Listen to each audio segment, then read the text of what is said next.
Le Grand Matin Sud Radio, 7h-10h, Maxime Liédot. Il est 8h35 et c'est l'heure du grand débrief en compagnie d'Arlette Chabot et de Régis Maillot avec cette question. En réalité, est-ce que vous pensez, auditeurs de Sud Radio, que Sébastien Lecornu et les différentes mesures qui sont en train d'être annoncées, que ce soit quelques baisses d'impôts, potentiellement le retour de la prime Macron, mais aussi la défiscalisation des heures supplémentaires dans des, on va dire, proportions plus importantes, est-ce que vous pensez que ça peut sauver votre budget? Disons-le clairement, est-ce que vous pensez que toutes ces annonces économiques vont peut-être sauver votre fin de mois? Un seul numéro, c'est le camarade Manu qui est au standard pour vous accueillir. 0826 300 300. On en discute en direct jusqu'à 9h en compagnie donc d'Arlette Chabot et de Régis Maillot. Arlette Chabot, justement, tout à l'heure dans votre billet politique, dans votre billet, en s'accrochant au micro au cas où la question serait un peu trop décoiffante. En réalité, Arlette Chabot, est-ce que vous en parliez tout à l'heure dans votre billet, le difficile grand écart du Premier ministre, est-ce que néanmoins la succession des annonces qu'on a depuis 48 heures, je le disais, que ce soit potentiellement travailler sur la succession, que ce soit le retour de la prime Macron, que ce soit les quelques baisses légères d'impôts ici et là, notamment pour les couples gagnant un peu plus du SMIC, est-ce que ça va dans le bon sens? Est-ce que ça peut sauver la fin du mois, notamment de certaines personnes qui nous écoutent, de certains Français?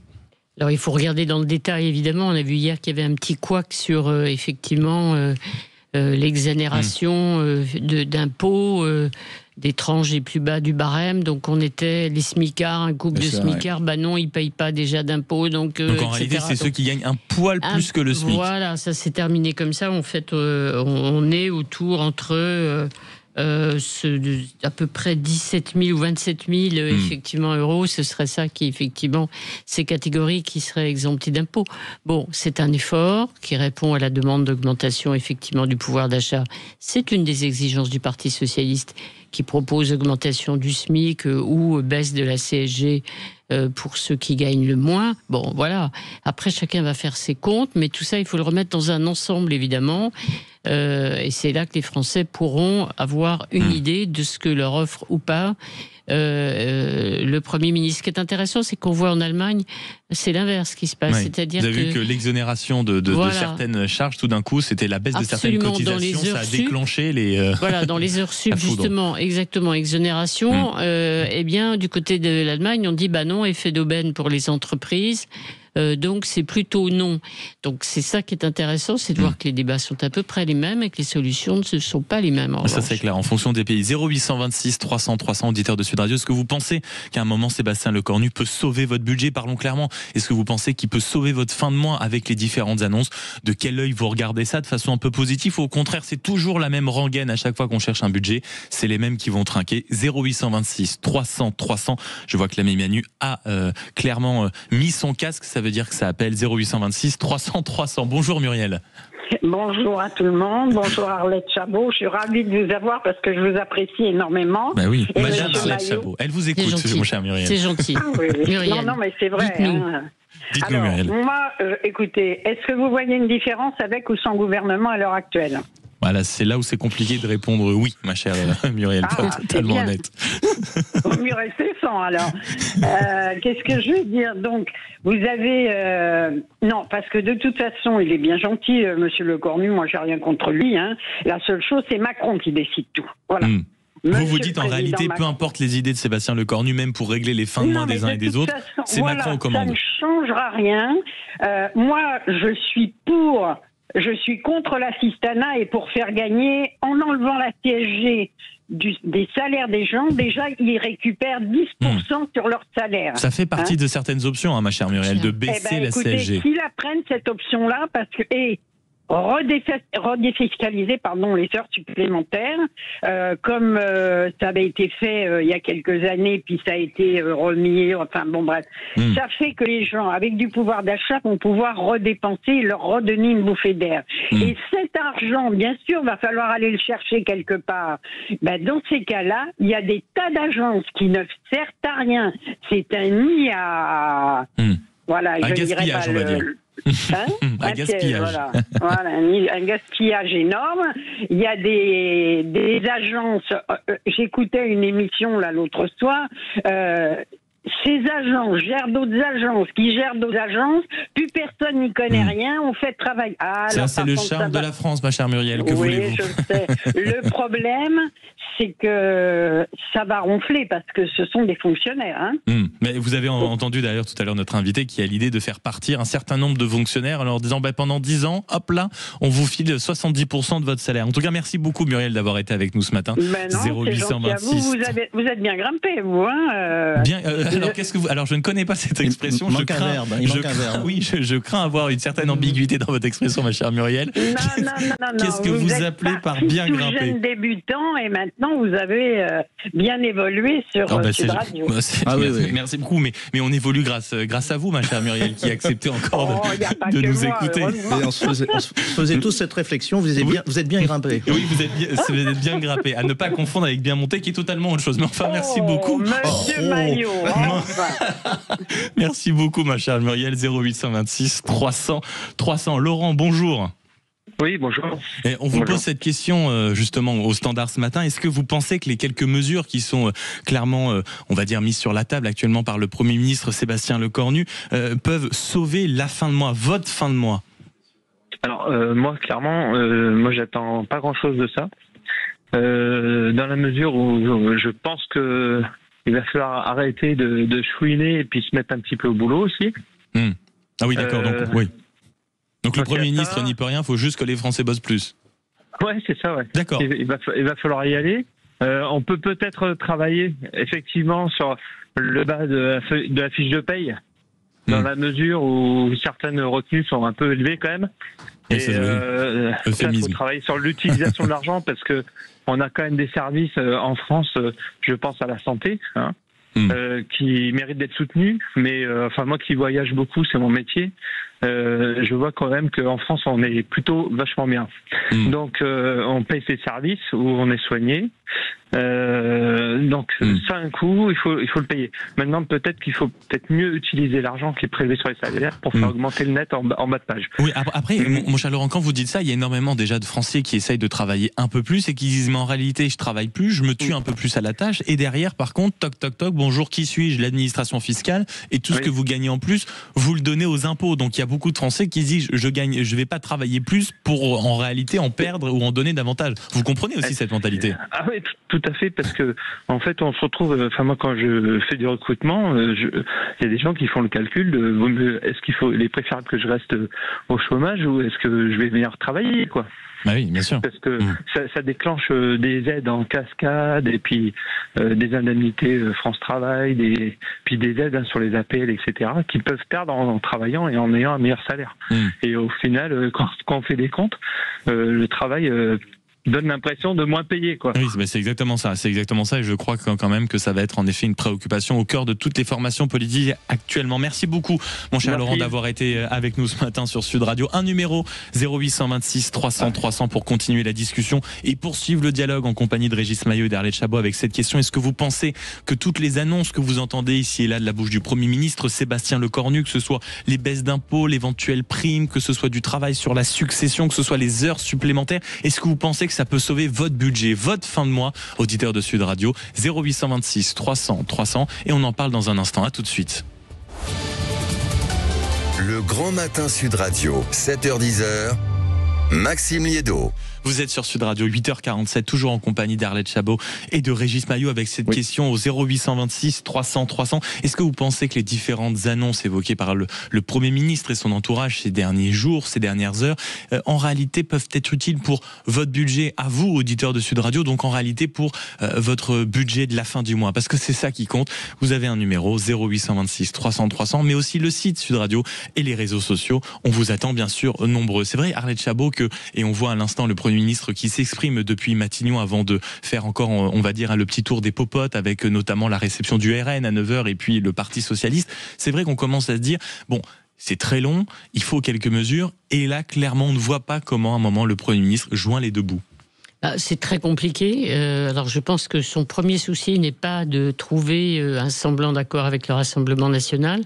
Michel Barnier a été trahi, a perdu... en imaginant que le RN allait faire preuve de bienveillance à son égard.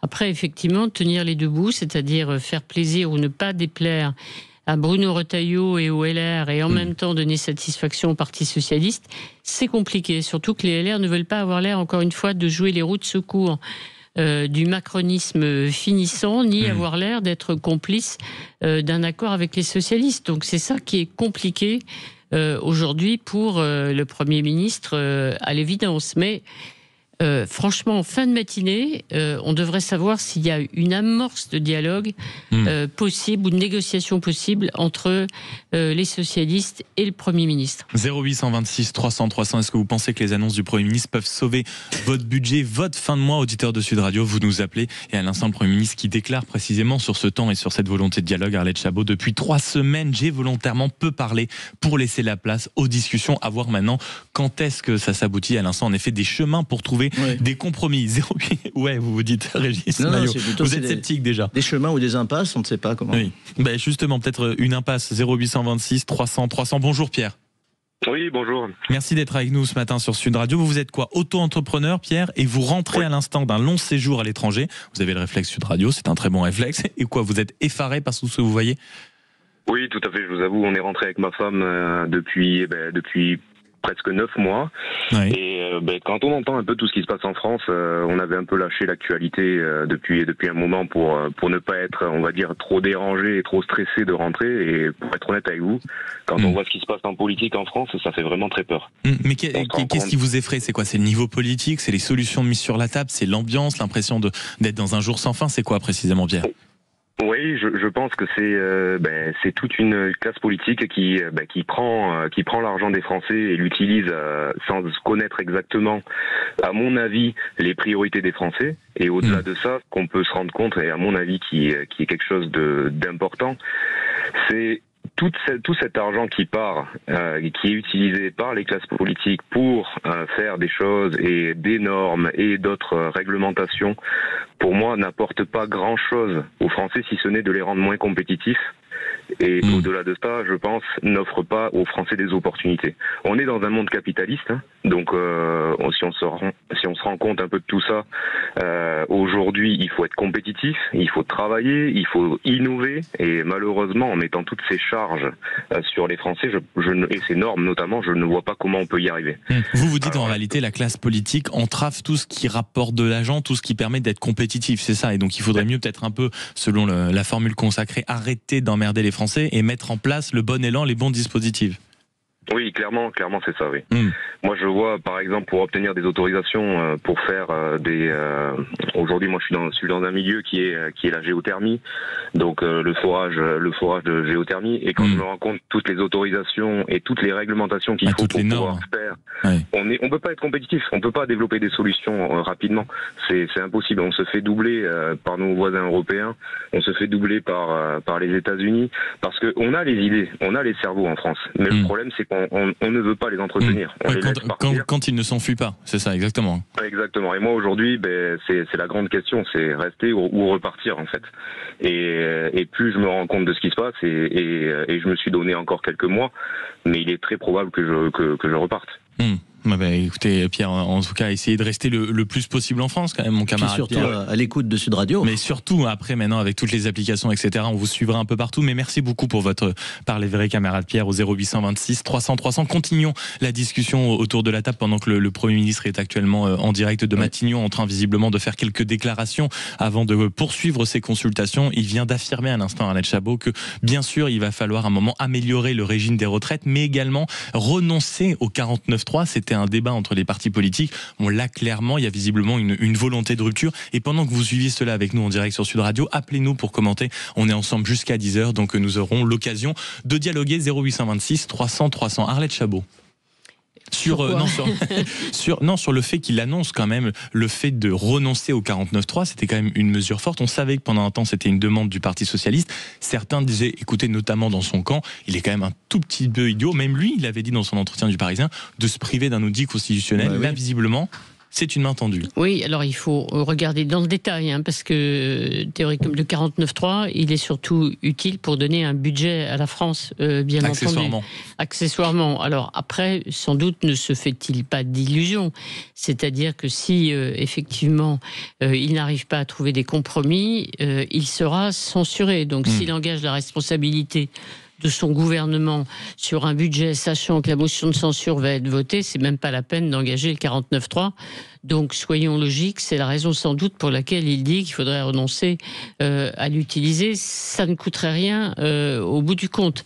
Ce qui est important. Ça, au moins, c'est pas un petit chèque à faire à la fin du mois. Ça, c'est un principe. Non, c'est autre chose. Mais le chèque, c'est quand même d'avoir un budget avant la fin de l'année. C'est ça l'essentiel. Et quand certains, effectivement, disent qu'il ne faut pas faire trop de concessions, l'essentiel, c'est quand même que la France ait un budget à la fin de l'année, car sans budget, et on a vécu un peu ces grandes angoisses il y a un an, tout le monde finit par penser effectivement que c'est très problématique et ça coûte encore plus cher que des concessions qui auraient été faites à des socialistes un peu gourmands. Maintenant, est-ce qu'il y a une voie de passage ? Sans doute que Sébastien Lecornu dira à ses interlocuteurs aujourd'hui, mais ce que je mets sur la table, c'est pas mon budget, ce sont les propositions. À vous ensuite de travailler et de trouver des compromis. Là, il y a une marge de manœuvre et ça pourrait conditionner le dépôt, le moment du dépôt d'une éventuelle censure par la gauche. C'est compliqué, ça fait un peu politicard, mais au bout du compte, les calculs politiciens ont pour conséquence, encore une fois, de vous donner ou non un budget et un budget au pays avant la fin de l'année. Ça n'est pas rien. Ça, c'est sûr. Et puis, vous parliez des fameuses, en effet, des fameux compromis, des fameuses concessions. La phrase du Premier ministre est celle-ci. La question aujourd'hui, de faire un geste sans se renier dans ses propres convictions pour faire avancer le pays. Mais justement, auditeurs de Sud Radio, est-ce qu'au 0826 300 300, venez dialoguer, échanger avec nous. Est-ce que vous pensez que ces quelques mesures annoncées par Sébastien Lecornu concernant les heures supplémentaires, concernant peut-être le retour de la prime Macron, concernant aussi des baisses d'impôts, jusqu'à 10h, on est en direct et avec vous, justement, venez dialoguer, ou si vous avez entendu le Premier ministre, venez participer et vous installer autour de la table. Vous êtes bien sûr les bienvenus sur les réseaux sociaux, l'application et naturellement le site avec un seul numéro, 0826 300 300. Régis Maillot, c'est vrai que là quand même ça pourrait presque être une pièce de théâtre, parce que ça tend des mains, ça retourne, ça claque des portes en coulisses, ça négocie. Oui, je sais pas si on est chez Molière et Précieuses Ridicules ou chez du Beaumarchais, mais en fait c'est toujours un peu le même scénario, c'est-à-dire on a le sentiment que vous parliez de pouvoir d'achat des Français. En fait, ils parlent pas aux Français, mais ils parlent aux partis politiques. C'est ça, le résumé. Et ça, c'est ça qui vous frappe en plus. Ah oui, mais en fait, on ne peut pas lui en vouloir. C'est-à-dire, il cherche pas à sauver le pouvoir d'achat, il cherche surtout à sauver sa place. C'est un catalogue de survie et c'est l'impasse. C'est la passe assurée. C'est le spectacle qu'on nous offre depuis un petit moment, quoi. Et qui s'attend à quelque chose, je ne sais pas si c'est les Français ou c'est plutôt le Parti socialiste. Mais justement, les Français, est-ce que vous attendez quelque chose? Est-ce que vous pensez que Sébastien Lecornu peut être l'homme de la situation? Tout à l'heure, je crois que c'est notre auditrice Christelle qui disait mais attendez, mais c'est pas le sujet. Ouais. Moi, en réalité, je ne crois pas que Sébastien Lecornu peut être le chevalier blanc alors qu'il vient s'exprimer à l'instant devant l'hôtel de Matignon, le Premier ministre. Est-ce que vous pensez quand même, parmi toutes ces questions, que c'est lui qui peut vous aider à faire un vrai budget pour la France? Est-ce que vous pensez qu'il va améliorer votre fin de mois, Sébastien Lecornu? Et au-delà de ça, on sera rejoint dans quelques instants par nos débatteurs, Laurent Geoffrin, Amaury Brelet, d'un côté Libération, de l'autre Valeurs Actuelles, avec cette question phare que je vous pose au 0826 300 300. Est-ce que vous pensez que la droite doit continuer à participer au gouvernement? Au-delà de tout ça, et bien sûr les conséquences et les enseignements qu'on doit tirer de cette prise de parole surprise, on peut le dire, du Premier ministre Sébastien Lecornu. On en parle puisqu'on est ensemble jusqu'à 10h. Ça tombe bien, ça s'appelle La Vérité en face. Et la France au bout du fil, c'est vous, auditeurs de Sud Radio. Donc n'hésitez pas à nous appeler, on dialogue, on échange et venez tout simplement pour nous donner votre analyse, vos commentaires, vos opinions. 0826 300 300. C'est John à la réalisation, c'est le camarade Manu à la technique. Et on se retrouve dans quelques instants sur Sud Radio pour La Vérité enfin.